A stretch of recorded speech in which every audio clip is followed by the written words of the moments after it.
The original two world bosses were Azuregos and Lord Kazzak. These two bosses didn't spawn often, required a full raid group to kill, dropped some of the best loot in the game at the time they were introduced, and were out in the open world, so anyone could attack them. Since this was in the time before shared tagging, only people in the first raid group that tagged the world boss could get a chance at its loot, which made fighting over a world boss part of the world boss. Just trying to kill the world boss with your guild took an enormous amount of effort, especially on PvP servers where the opposing faction could come in and kill your raid group, and then attempt the boss themselves. Or even on PvE servers, people from the same faction would constantly tag kite the boss, so that other people wouldn't have a chance at killing it. Simply being able to kill the world boss took an enormous amount of effort, in addition to world bosses themselves being, a boss fight. So you had mechanics and healers and tanks to do stuff, and DPS checks to meet. Then, before the Encourage event, Blizzard released 4 more world bosses called the Dragons of Nightmare. Just like with Azuregos and Kazzak, these 4 raid bosses had some of the best gear in the game when they were first released. The 4 dragons spawned around the world near portals in Duskwood, the Hinterlands, Feralis, and Ashenvale. The dragons were also part of the Scepter of the Shifting Sands questline, and they dropped nature resistance gear, which was all but needed for one of the fights in AQ40. So even after better gear was available, guilds would still try to kill these dragons for their nature resistance gear. And these were all of the world bosses added with Classic WoW, and they were pretty popular to an extent. Some guilds didn't bother killing them because it was such a headache just attempting to kill one in the first place, as you had competition from other guilds and the enemy faction could just mess with you.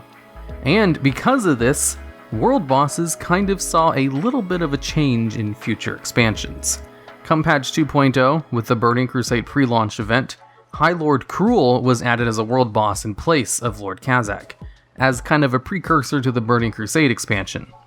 Once the pre-expansion event ended, High Lord Kruul was removed from the game and didn't make a return until Legion, as he's the boss tank players would have to fight in their Mage Tower challenge, alongside Velen. Then, in the Burning Crusade, there were 2 new world bosses added to Outlands, Doom Lord Kazzak and Doom Walker.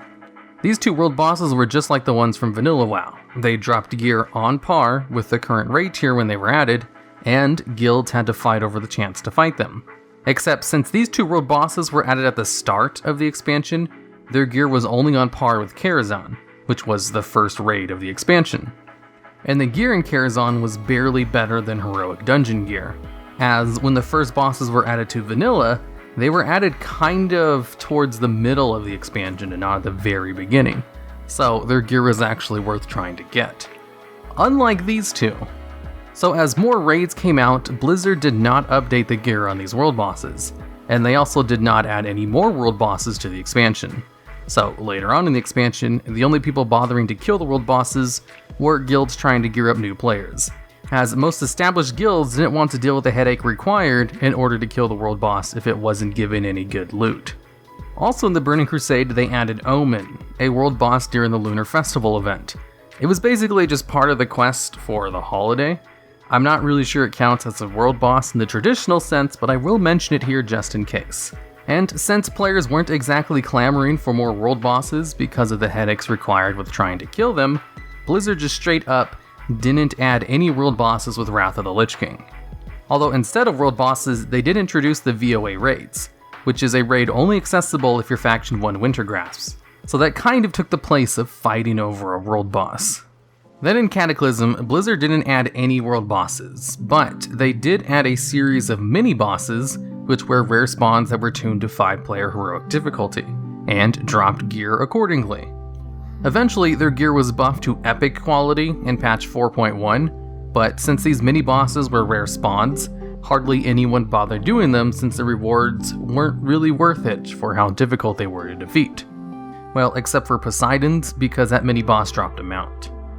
It wasn't until Mist of Pandaria that true world bosses returned to the game, and these new world bosses didn't require you to be in a raid group to share in the loot, as this was one of the first iterations of the personal loot system in the game, and certain hard mobs had tag sharing, a feature that wouldn't be commonplace until Legion. The first 2 world bosses added with Mists were Galleon and the Shaw of Anger. Both bosses only drop loot appropriate for the first tier of raiding, keeping in line with the previous world bosses up to this point.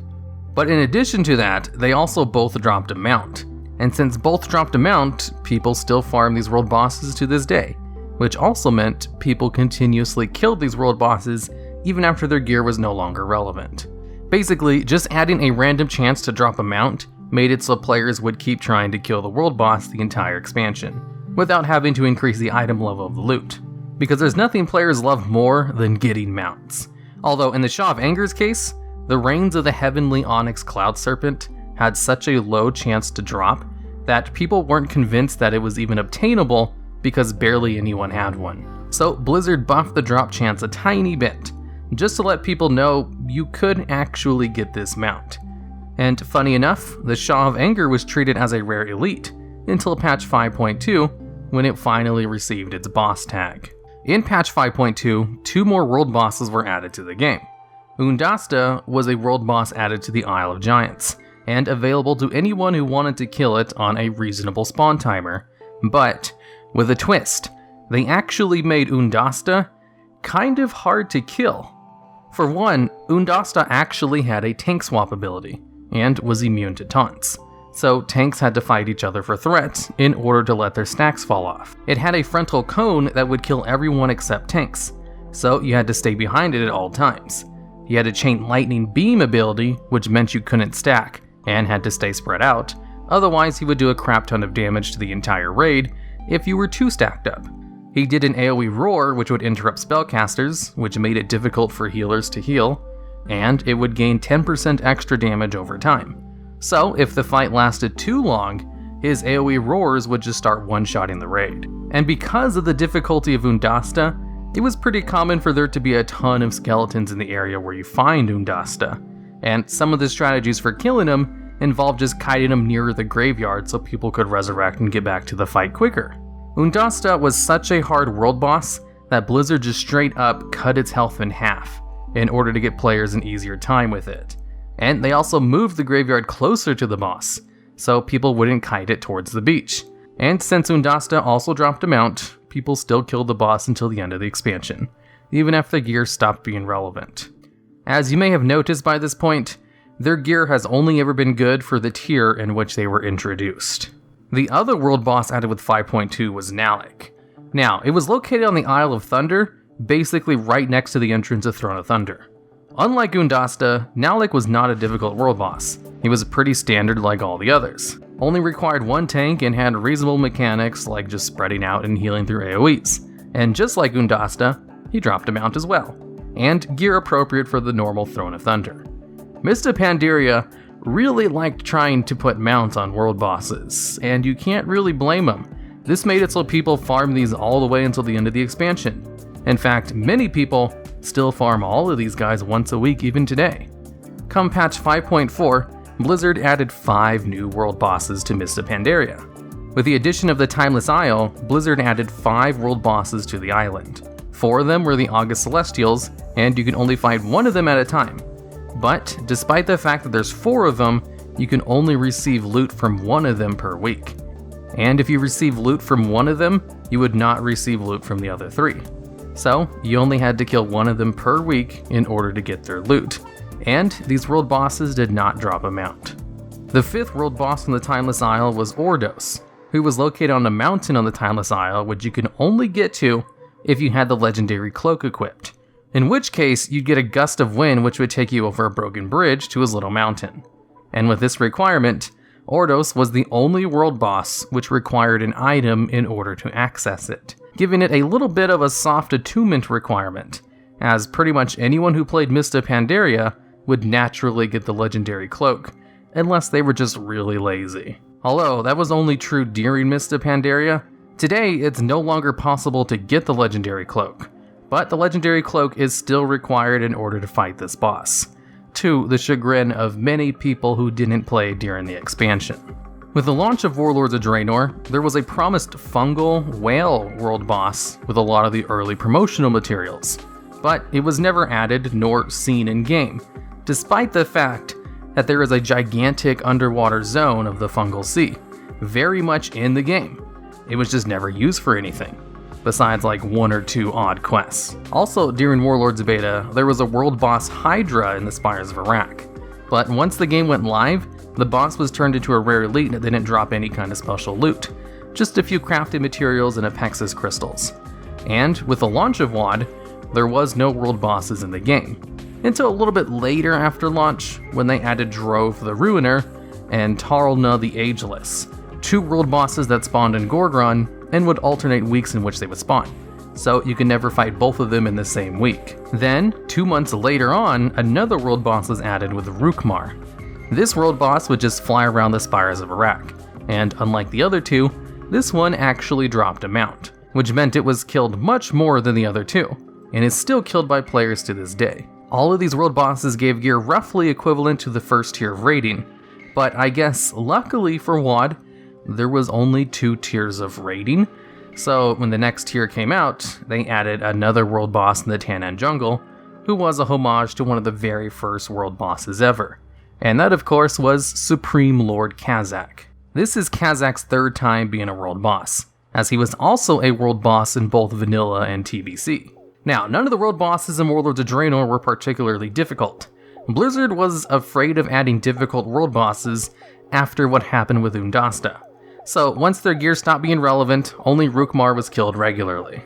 Then in Legion, Blizzard changed how world bosses work significantly, and made them much more pug-friendly, to the point where it is kind of just an easy way to get a raid-appropriate piece of loot for the current tier of raiding. As with Legion, they added many world bosses to the game, but with the caveat that you could only kill one of them per week, and the one that you could kill was random. And with the new form of group finder being in the game at this point, you could just go to the world boss's location, look in the group finder for a raid, and just get the kill very easily, as almost none of the world bosses had difficult mechanics like Oondasta. World bosses in Legion were more like weekly quests than they were the semi-difficult mini encounters that they were for the past few expansions, and nowhere near like the world bosses from vanilla or TBC. And keeping in line with all the past expansions, once the next tier of raiding came out, the gear these world bosses dropped basically became irrelevant as it wasn't updated. Except for Withered J'im. Withered J'im was a world boss which dropped a trinket called the Arcana Crystal, which had such overinflated stats that people were still farming Withered J'im until the very last tier of raiding in Legion, because it was just so good. In fact, the Arcana Crystal was so good that Blizzard basically made a promise to never make a trinket as good as the Arcana Crystal was, because they didn't want people to keep farming Withered J'im for his gear when it was no longer relevant. Although that's not to say they didn't add more world bosses. For the next tier of raiding in patch 7.2, they added 4 world bosses to the Broken Isles, which dropped a gear appropriate for the new raid. One of these world bosses, Brutallus, was a raid boss in TBC, with its world boss version not being anywhere near as difficult as its boss fight in the Sunwell. Then, in patch 7.2.5, during the World of Warcraft anniversary event, Blizzard added all of the vanilla world bosses back to the game, with loot equivalent to that tier's normal mode, and all of it basically just being updated versions of their vanilla counterparts. There was the 4 Dragons of Nightmare, Azuregos, and Lord Kazzak. And so far, with each anniversary since, Blizzard has added these world bosses back to the game with that anniversary event, with them giving gear appropriate for lower tiers of the current raid tier, and as a way to get time walking currency. So it's not cutting edge gear like they were back when they were first released, but it is decent gear for alts. Then in patch 7.3, with the new raid tier, Blizzard added an evasion events, which had a world boss located inside of them, which acted exactly like world bosses, but they weren't really called world bosses. They would each require a full raid group to complete, and they would give gear appropriate for that tiers of raiding, which you could only loot once a week. Basically, world bosses, just world bosses with their own rooms. So I guess they could be more considered like one boss mini raids to an extent, since you don't technically kill them out in the open world, but you do have to find their rooms out in the open world. I doubt too many people would disagree with me calling them world bosses though. Then with BFA, Blizzard continued with their Legion versions of world bosses, in that they would cycle once per week to a different one, and once a new raid tier came out, their gear did not upgrade with that raid tier. They also added world bosses to the Warfront zones, so whenever you have access to that zone for the week, you get one extra world boss to kill in Arathi Highlands or Darkshore. And with that, that's the history of all of the world bosses in World of Warcraft so far. They went from an incredibly hard to kill guild versus guild race in Vanilla WoW to something you just kinda do once per week if you feel like it in BFA. So they really have gone through a huge change, but it was kind of a gradual change. It wasn't just like all of a sudden one expansion they made world bosses super easy. They just kinda gradually made them easier and easier as the expansions went on, and straight up didn't have any for 2 expansions.